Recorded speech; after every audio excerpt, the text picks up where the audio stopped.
दोस्तों, आज हम एक बहुत ही ज़बरदस्त साइको क्राइम थ्रिलर मूवी देखने वाले हैं। इस कहानी में सिद्धार्थ नाम के एक वकील की ज़िंदगी एक पल में ही बिखर जाती है। वो सब कुछ खो देता है और उसे सबसे बड़ा झटका तब लगता है जब उसकी पत्नी अचानक कहीं लापता हो जाती है। हालात इतने ख़राब हो जाते हैं कि खुद सिद्धार्थ पर ही शक किया जाता है और पुलिस उसे गिरफ्तार कर लेती है। लेकिन कहानी यहीं पर ख़त्म नहीं होती है। सच जानने की कोशिश में सिद्धार्थ ऐसे अंधेरे राज तक पहुंचता है जिनका संबंध सिर्फ उसकी ज़िंदगी से नहीं बल्कि पूरे समाज में फैले अंधकारों और कमजोरियों से। हर नया सुराग उसे एक बड़े खतरे की तरफ ले जाता है। जिन लोगों पर भरोसा था वही अब संदिग्ध लगने लगते हैं। सच और झूठ की रेखा धुंधली हो जाती है और इसी के साथ शहर में और भी कई सारी महिलाओं की हत्याएं होने लगती है। इसका कुछ भी मुख्य कारण समझ में नहीं आ रहा था। पुलिस इस केस के इन्वेस्टिगेशन में लग जाती है। तो दोस्तों, अब सिद्धार्थ की पत्नी का गायब होना और शहर में हो रही हत्याओं का क्या कनेक्शन है? क्या पुलिस और सिद्धार्थ असली कातिल को ढूंढ पाएगी? यही देखेंगे हम आज की क्राइम थ्रिलर कहानी में, जिसका नाम है ओका पाटकम प्रकार। इस मूवी को डायरेक्ट किया है विनोद जी ने और IMDb पर मिले हैं इस फिल्म को 7 में कैनी आउट ऑफ 10। इस कहानी का क्लाइमेक्स बहुत ही शॉकिंग है, तो उसे मिस मत करना। चलिए अब बिना किसी देरी के शुरू करते हैं आज की कहानी।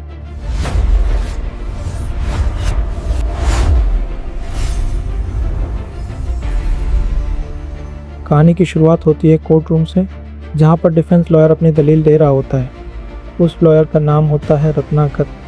अब रत्नाकर के अपोजिशन लॉयर का नाम होता है सिद्धार्थ, और यही हमारे कहानी का मेन कैरेक्टर है। अब सिद्धार्थ, जो कि इस केस पर ध्यान न देते हुए बैठे बैठे किसी दूसरी दुनिया में खोया होता है। दरअसल किसी वजह से सिद्धार्थ काफ़ी ज़्यादा नशा करने लगा है और यहाँ पर जो उसके साथ हो रहा है यह उसी के साइड इफ़ेक्ट है।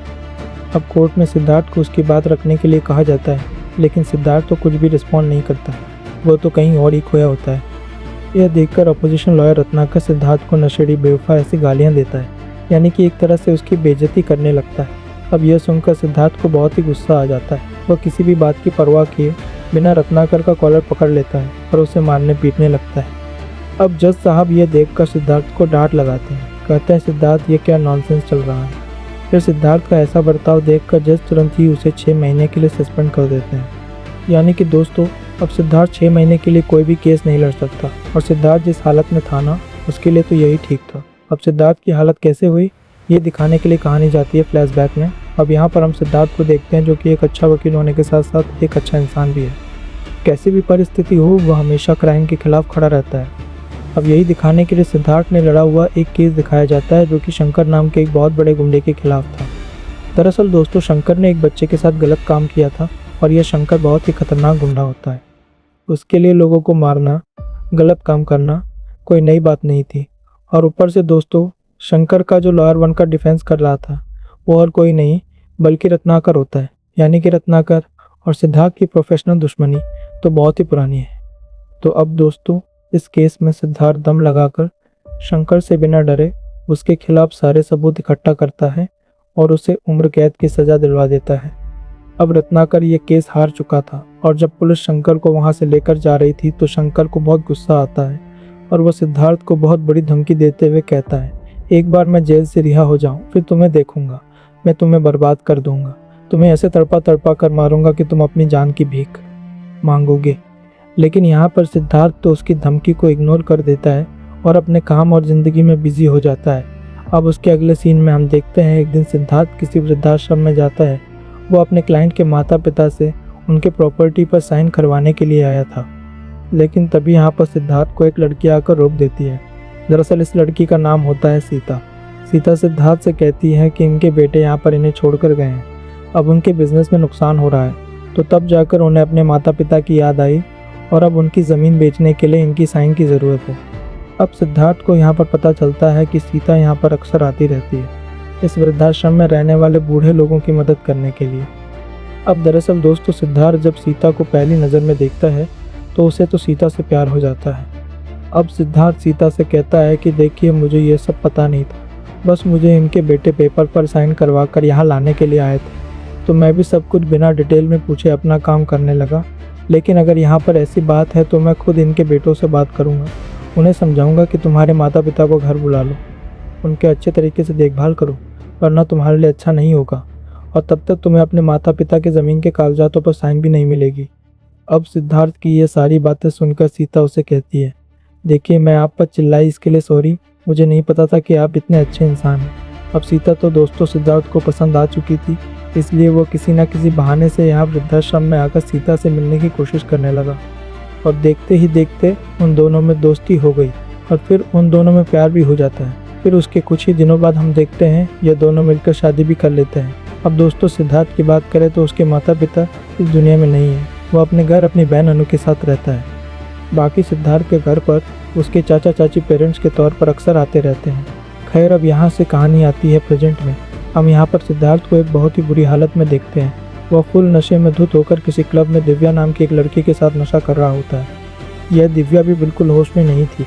अब दिव्या हॉस्टल में रहती थी तो सिद्धार्थ उसे छोड़ने के लिए हॉस्टल में जाता है, लेकिन सिद्धार्थ के जाने के कुछ देर बाद हम देखते हैं कोई दिव्या का पीछा कर रहा है।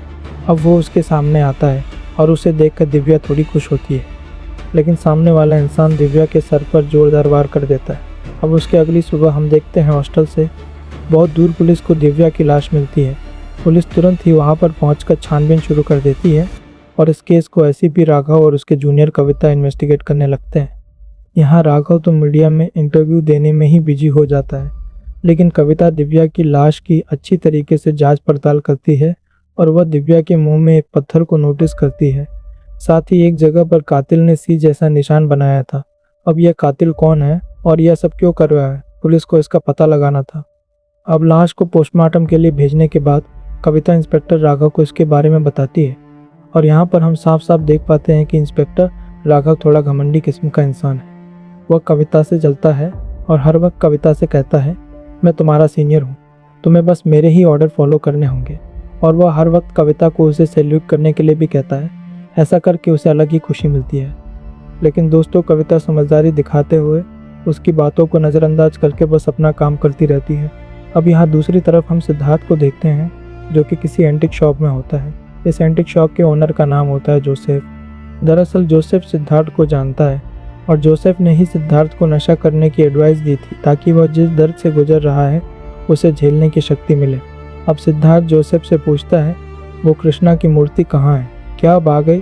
फिर जोसेफ उस मूर्ति को लाकर उसे दे देता है और इसके बदले में पैसे भी नहीं लेता। अब सिद्धार्थ वहाँ से घर पर आता है और उस मूर्ति को लेकर अपने कमरे में चला जाता है। यहाँ से फिर से कहानी जाती है फ्लैशबैक में। यहाँ पर हमें सिद्धार्थ और उसकी पत्नी सीता की शादी के बाद क्या हुआ था यह दिखाया जाता है। उनकी शादीशुदा ज़िंदगी बहुत ही अच्छी चल रही थी। सिद्धार्थ एक बार जोसेफ के एंटिक शॉप में आता है, तब सीता ने उससे कृष्ण भगवान की मूर्ति लाने के लिए कहा था। अब उस वक्त शॉप में उस तरह की मूर्ति नहीं थी, तो जोसेफ सिद्धार्थ से वादा करता है कि कुछ ही दिनों में मैं उस मूर्ति को लेकर आऊँगा। इसके बाद सिद्धार्थ घर पर जाता है और सीता को लेकर मॉल में शॉपिंग करने के लिए जाता है। सीता यहाँ पर बहुत सारे कपड़े वगैरह खरीद लेती है। फिर सिद्धार्थ उस सामान की बिलिंग करने के लिए चला जाता है।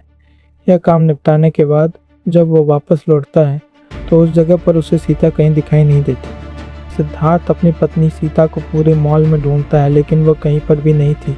अब यह देखकर वह बहुत ही परेशान हो जाता है। वह तुरंत ही सीता के मोबाइल पर कॉल करता है, लेकिन वह कॉल नहीं उठाती। दरअसल सीता अपना मोबाइल घर पर ही भूल गई थी। अब यह देखकर बिना देर किए सिद्धार्थ तुरंत ही पुलिस स्टेशन चला जाता है और सीता की मिसिंग कंप्लेंट लिखवा देता है।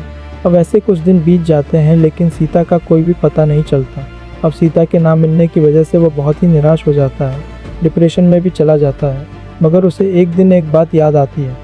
सिद्धार्थ को याद आता है कि उसने शंकर के खिलाफ केस लड़ा था। तब शंकर ने उसे धमकी दी थी कि वो उसकी लाइफ को बर्बाद करेगा। तो कहीं उसकी पत्नी सीता को शंकर ने अगवा नहीं किया, क्योंकि उसके आदमी बाहर एक्टिव हुए थे। तो सिद्धार्थ जेल में शंकर से मिलने के लिए जाता है। वो शंकर से कहता है, अगर तूने मेरी पत्नी को किडनैप किया है तो अभी के अभी उसे छोड़ दे। दुश्मनी तुम्हारे और मेरे बीच में है, उसे बीच में मत ला। और मैंने उस दिन जो किया था वो बस मेरा काम था। अब यह सुनने के बाद शंकर गुस्से में आकर सिद्धार्थ को मारने पीटने लगता है और वह कहता है, काश मैंने ही यह सब कुछ किया होता। मेरा यहाँ जेल में रहकर बस नहीं चल रहा, वरना मैं तुम्हारी पत्नी को कब का ख़त्म कर चुका होता, साथ ही तुम्हारी बहन को भी। अब यहाँ पर बहन का भी नाम सुनकर सिद्धार्थ को बहुत ही गुस्सा आ जाता है। वह शंकर को बहुत बुरे तरीके से मारता है। अब उसके बाद दोस्तों एक दिन सिद्धार्थ को पुलिस का फ़ोन आता है। दरअसल पुलिस को एक लड़की की लाश मिली थी। उनको लगता है कि ये सीता की ही लाश है, तो पुलिस सिद्धार्थ को पहचान करने के लिए बुलाती है अब सिद्धार्थ भी बहुत दुखी हो जाता है। वह भारी मन से जाकर देखता है, लेकिन वो उसकी पत्नी सीता की लाश नहीं थी। अब दोस्तों, सीता कहाँ है, फिलहाल वह किस हालत में है, ये तो किसी को नहीं पता था। और यही दुख सिद्धार्थ को खाए जा रहा था कि क्या उसकी पत्नी सही सलामत होगी और वह उसे कभी ढूंढ पाएगा या नहीं। अब प्रेजेंट में यहाँ पर सिद्धार्थ की आंटी और अंकल उसे बताते हैं कि हमने तुम्हारी बहन अनु के लिए एक लड़का देखा है, बेटा अगर तुम कहो तो हम उसे बुला ले। सिद्धार्थ भी कहता है ठीक है, उसे बुला लो, अगर सब कुछ ठीक रहा तो जल्दी हम उसकी शादी करवा देंगे। अब यहाँ पर दोस्तों हमें एक और बात पता चलती है कि इंस्पेक्टर कविता दरअसल अनु की कजिन है और वह भी लगातार पुलिस की मदद से सीता की तलाश करने में जुटी हुई थी। अब इसी बीच मरी हुई लड़की दिव्या की पोस्टमार्टम रिपोर्ट आ जाती है। डॉक्टर ऑफिसर कविता और राघव को बताते हैं कि करीब रात के 1 बजे से 2 बजे के बीच दिव्या को मारा गया है। साथ ही जिसने उसे मारा है उसने पहले उसका शारीरिक शोषण किया और फिर उसके शरीर पर एक जहरीला कीड़ा छोड़ दिया, जिसके काटने की वजह से उसकी मौत हो गई। अब डॉक्टर बताते हैं कि अपराधी के सीमन से एक ब्लड ग्रुप मिला है जो कि अब नेगेटिव है। अब ये सारी बातें पता चलने के बाद राघव और कविता दिव्या के हॉस्टल जाते हैं। वहाँ पूछताछ करने पर उन्हें पता चलता है कि दिव्या का दिनेश नाम का एक बॉयफ्रेंड था जिसने उसे नशे की लत लगाई थी। गार्ड बताता है कि दिव्या अक्सर रात देर से हॉस्टल आती थी और कई बार अलग अलग लोगों के साथ दिखाई देती थी। इस जानकारी के आधार पर पुलिस तुरंत दिनेश को पकड़ लेती है, लेकिन पूछताछ के दौरान कविता को पता चलता है कि दिनेश और दिव्या का ब्रेकअप बहुत पहले हो चुका था। इतना ही नहीं, दिनेश का ब्लड ग्रुप वो पॉजिटिव था जो कि कातिल के ब्लड ग्रुप से मैच नहीं करता, इसलिए कविता उसे छोड़ देती है। इसके बाद इंस्पेक्टर राघव दिव्या के कॉल रिकॉर्ड निकलवाता है और दोस्तों इन्हीं रिकॉर्ड्स में सिद्धार्थ का नंबर भी मिलता है। सबसे चौंकाने वाली बात ये थी कि सिद्धार्थ का ब्लड ग्रुप भी अब नेगेटिव था। बस फिर क्या था, राघव बिना ज़्यादा जांच किए सीधे सिद्धार्थ को गिरफ्तार कर लेता है और कोर्ट में पेश कर देता है। दरअसल जिस रात दिव्या की मौत हुई थी उसी रात सिद्धार्थ ने उसे हॉस्टल छोड़ा था। अब कोर्ट में इस केस की पैरवी फिर से रत्नाकर ही कर रहा होता है। वहीं सिद्धार्थ खुद ही अपना बचाव करने का फैसला करता है। अब रत्नाकर की तरफ से 3 बड़े सबूत पेश किए जाते हैं। पहला गवाह होता है दिनेश। दिनेश बताता है कि उसने सिद्धार्थ को दिव्या को हॉस्टल छोड़ते हुए देखा था। इस पर सिद्धार्थ पूछता है क्या तुमने मुझे दिव्या को मारते हुए देखा था? दिनेश जवाब देता है नहीं। तो यह सबूत कमज़ोर पड़ जाता है। दूसरा सबूत होता है दिव्या के कपड़ों पर मिला सिद्धार्थ का बाल, लेकिन सिद्धार्थ बताता है कि क्लब में उसने और दिव्या ने साथ में फ़ोटो खिंचवाई थी। संभव है उसी दौरान उसका बाल कपड़ों पर गिर गया हो। यह सबूत भी कमज़ोर साबित हो जाता है। अब तीसरा और सबसे महत्वपूर्ण सबूत था ब्लड ग्रुप। राघव कहता है कि कातिल का ब्लड ग्रुप अब नेगेटिव है और सिद्धार्थ का भी, लेकिन सिद्धार्थ जवाब देता है क्या जिसका भी ब्लड ग्रुप अब नेगेटिव होगा पुलिस उसे गिरफ्तार कर लेगी? यह सुनकर कोर्ट में सन्नाटा छा जाता है। फिर सिद्धार्थ अपने बचाव में बताता है कि जिस रात दिव्या की मौत हुई थी उस रात उसका ड्रिंक एंड ड्राइव का चालान कटा था और उसने वह चालान रात 12:55 बजे भरा था, जबकि पोस्टमार्टम रिपोर्ट के अनुसार हत्या दूसरी दिशा में लगभग 40 किलोमीटर दूर हुई थी। इतनी कम देर में वहां पहुंचना लगभग नामुमकिन था। इसलिए कोर्ट सभी सबूतों को कमज़ोर मानते हुए सिद्धार्थ को बाइज्जत बरी कर देती है, लेकिन राघव की बहुत बेइज्जती होती है। उसका सीनियर उसे खूब डांटता है और दिव्या केस पूरी तरह कविता को सौंप देता है।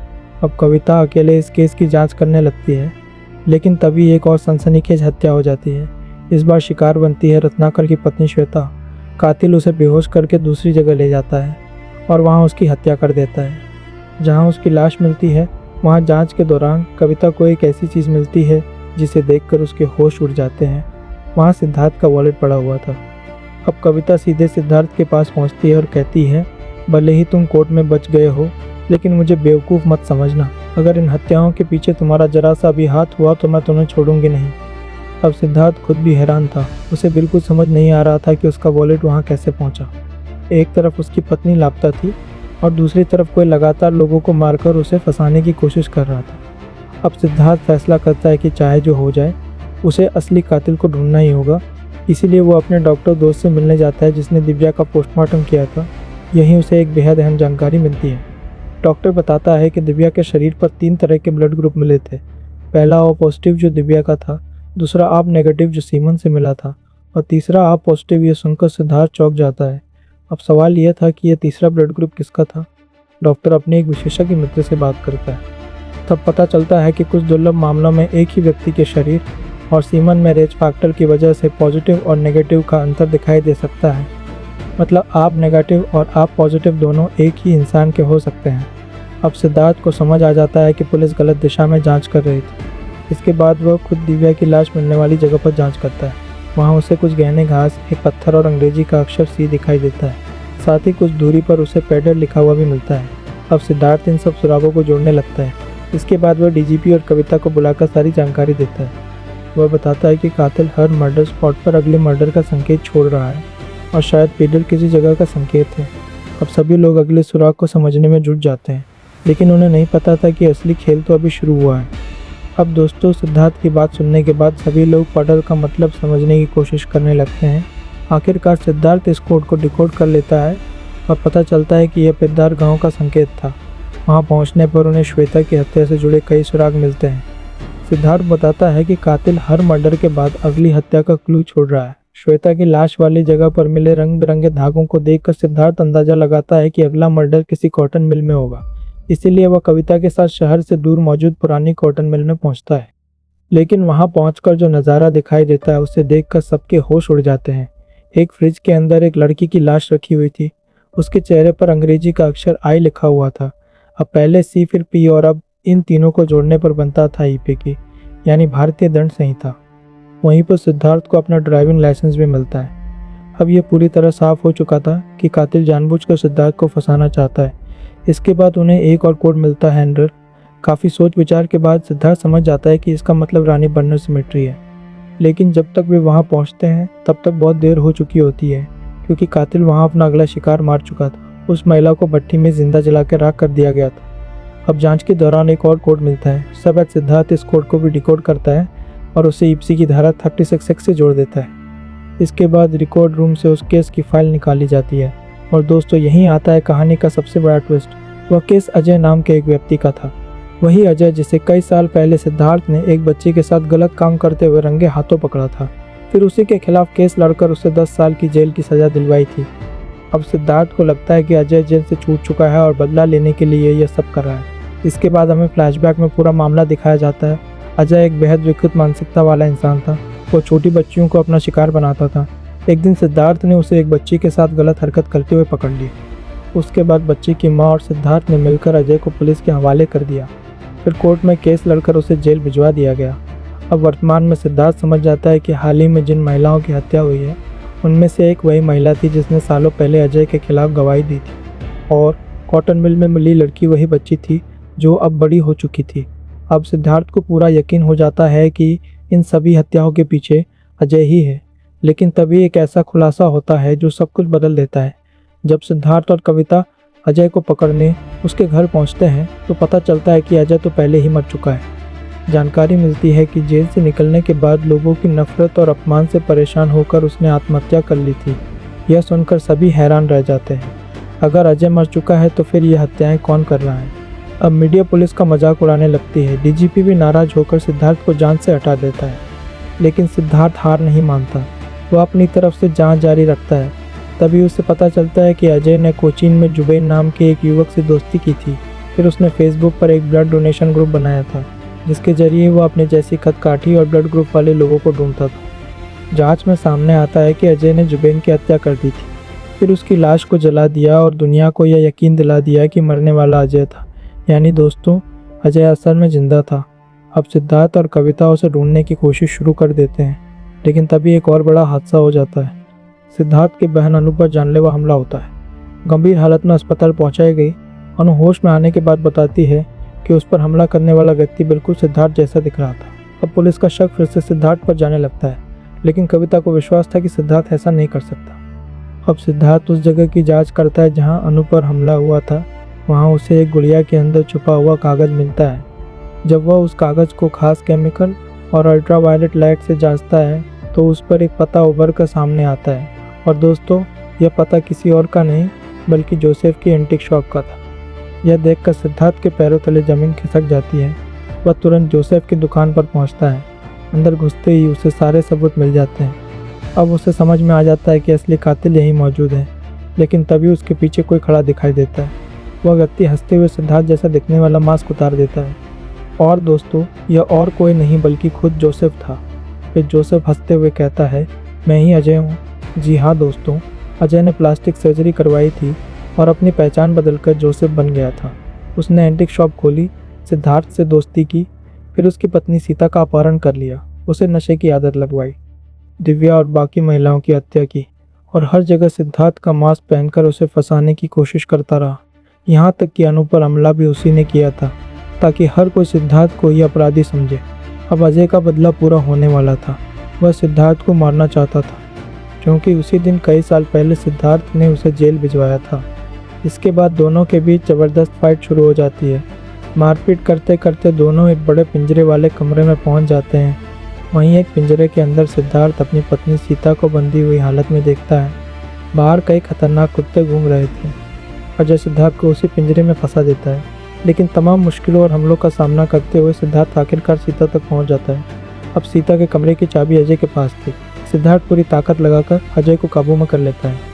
फिर वही जहरीला कीड़ा उसके मुंह में डाल देता है जिसका इस्तेमाल अजय ने दिव्या की हत्या में किया था।